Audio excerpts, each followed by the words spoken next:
안녕하세요. 카르다노 앰베서더 디노입니다.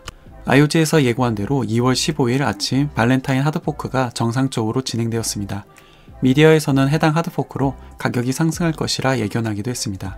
대부분의 SPO들은 하드포크를 지원하는 버전으로 업데이트를 완료하였지만 아직도 0.8%에 이르는 SPO들은 이전 버전인 바질 하드포크 버전을 유지하고 있습니다.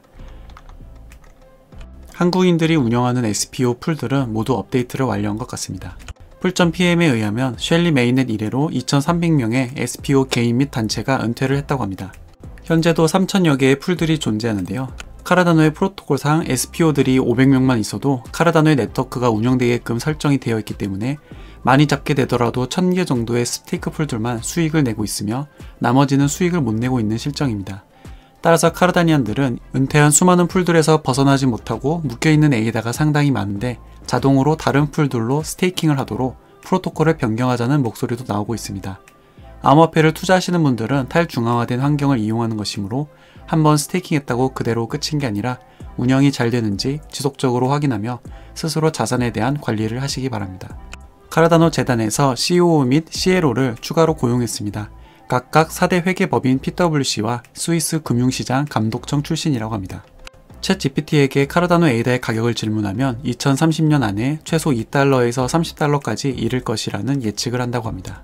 2023년 연초부터 에이다를 포함한 비트코인과 이더리움의 가격 변화 그래프입니다. 2022년까지 포함시킨다면 성과가 더 낮을 수도 있겠지만 이렇게 보니 기분은 좋은 것 같습니다.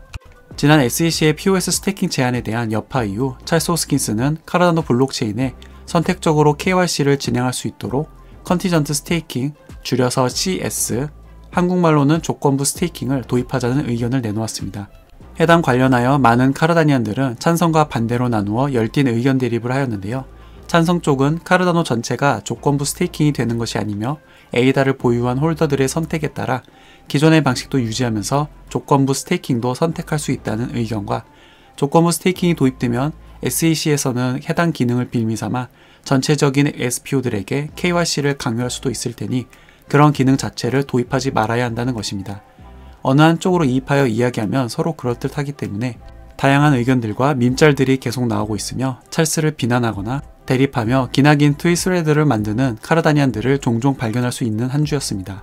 카르다노 최초 사이드체인 밀코메다 측은 카르다노 네트워크는 현 상태로 냅두고 사이드체인의 D앱을 활용해서 기존의 에이다는 특정 풀에 100%의 수수료로 묶어놓고 이를 밀코메다의 토큰으로 발행하여 디파이로 활용할 수 있게끔 하며 그 일드 파밍 수익을 홀더들에게 주자는 의견들도 나왔습니다.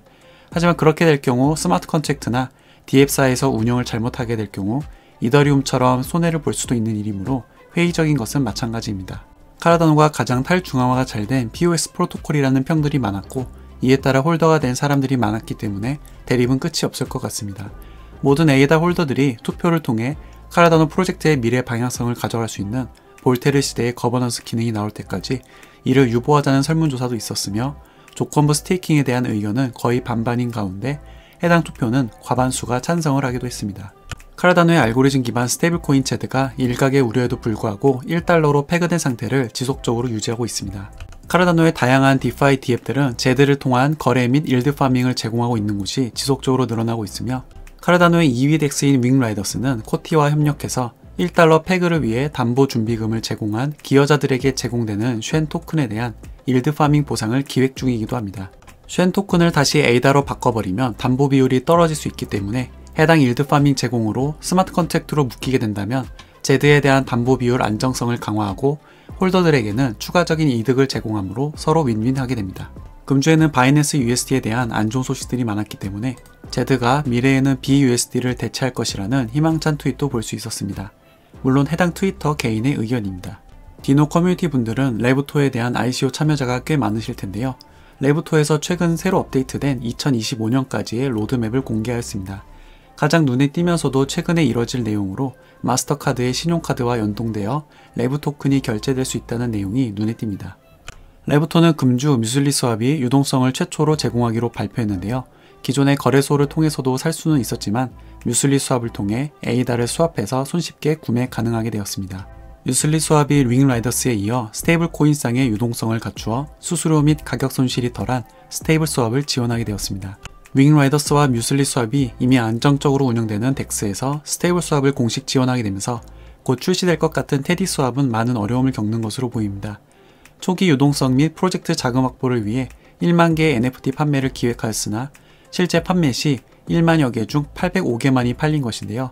앞서 언급했듯 스테이블 수합을 이미 구현한 덱스들이 있다는 것과 NFT를 구매할지라도 손해를 볼 것이며 에이다를 위임해서 토큰을 얻는 ISPO를 진행할지라도 수익 또한 굉장히 미미하다는 카르다노의 탈중앙화된 감사 프로젝트 스캇다오의 보고서가 큰 영향을 준 것 같습니다.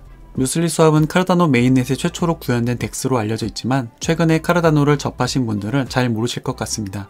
구설수에 오르는 것이 없었고 꾸준히 개발을 한 탓인지 한때 1위였던 카르다노의 덱스 썬디 수합을 앞지르고 다시금 카르다노의 3대 덱스에 등극하게 되었습니다. 지난주에 소개드렸던 유넷의 에어드랍이 지연되고 있습니다. 토시드랍과 특정 기능 구현에 있어 어려움을 겪은 것으로 보이며 지난 에어드랍과 동일하게 드립드랍즈로 다시금 배포 시스템을 변경하여 발표를 한 것인데요.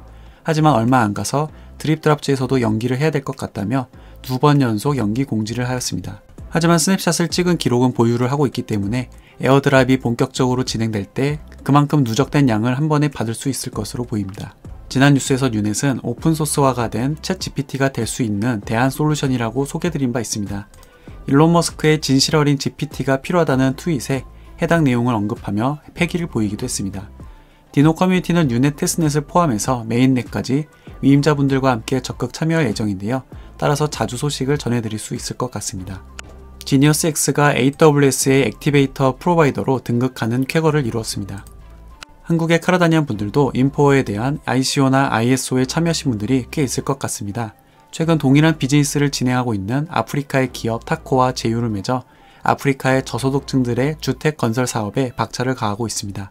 인포어와 함께 실생활에 영향을 주기 위해 노력하는 리얼파이 범주에 속하는 월드모바일 팀이 각종 네트워크 통신 장비 역할을 하는 에어노드에 대한 테스트를 성공적으로 마치며 잔지바르에서의 정식 서비스를 성공적으로 론칭했습니다. 현재 월드모바일의 네트워크 통신 사업자 서비스는 아프리카뿐만 아니라 미국에서도 동시에 진행되고 있습니다. 카르다노의 최초 사이드체인 밀콤에다가 뎁넷 환경에서 카르다노의 지갑 플린트와 성공적으로 호환되는 DM 및 스마트 컨택트 환경을 구축하는 데 성공하였습니다. 카르다노는 플루투스 스마트 컨택트를 지원하고 밀콤에다는 EVM 지원인 솔리디티 스마트 컨택트를 사용하기에 각각 해당 네트워크에 맞는 지갑을 써야 하는데요. 카르다노 네트워크에 있는 지갑으로 EVM 생태계 DApp에 대한 서비스를 이제 이용할 수 있게 된 것으로 이해하시면 됩니다. 해당 내용은 기사로 나오기도 했는데요. 지난번에 IOG에서 발표한 EVM 사이드체인 툴킷으로 앞으로 생겨날 다양한 사이드체인들의 개발에도 도움이 될 것으로 보여집니다. 디노풀 커뮤니티에서 진행 중인 로보디노 프로젝트가 글로벌 론칭으로 2차 민팅을 앞에 두고 있습니다. 현재는 별도로 디스코드 서버 및 트위터 계정도 만든 상태인데요. 트위터를 통한 NFT 기브웨이도 진행 중이므로 영상 하단 댓글에 링크를 참고하시기 바랍니다. 디노 커뮤니티의 디스코드 환경 이용 장려를 위해서 한글화 및 소개 영상을 제작하였습니다. 디스코드에 이미 들어오셨는데 이용이 어려워 활용하지 못하는 분이라면 꼭 영상을 시청해주시면 감사하겠습니다. 금주의 뉴스는 여기까지입니다. 시청해주셔서 감사합니다.